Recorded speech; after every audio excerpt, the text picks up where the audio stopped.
নমস্কার বন্ধুরা, আজকের ব্লগটা আমি এখান থেকে শুরু করছি। আবার তোমার দেখো বিয়ে কমপ্লিট হয়ে গেল, আজকে দেখো তোর পিসির বিয়ে হয়ে গেল, আর পিসির সঙ্গে ঝগড়া করতে পারবে না। ওরা মন্দিরে এখানে এসে নমস্কার করছে, ফটোগ্রাফাররা বলছে এরকম পোজে দাঁড়ান, ওই রকম ভাবে দাঁড়ান, পাগল করে দিচ্ছে। তারপরে চলে এলাম খাওয়ার কাউন্টারে। চানা মশলা, পি রাইস ছিল যেটা শেষ হয়ে গেছে, রিফিল করে ছিল হচ্ছে দই কাতলা, চিকেন কষা, চাটনি, পাঁপড়, কালাকাতা। তো যেহেতু এখন আমের সিজন, চাটনি করতে বলেছিলাম আর সব মেনু চয়েসে আমি যা যা করতে বলেছিলাম এই মেনু সিলেক্ট করার পেছনে কিন্তু আমার। আর দেখো এই পেছনে এই পুচকাটা রয়ে গেছে, তোমাদের দেখিয়ে নিলাম। এই পুচকাটা পার্টি হবে পরের দিন, তোমরা দেখতেই পারবে।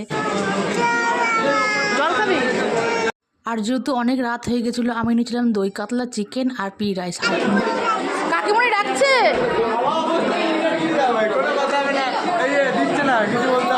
আর এদিকে আমাকে ডাকা হচ্ছে, জুতো চুরির পয়সা আমাকে নিতে হবে, সেই জন্য।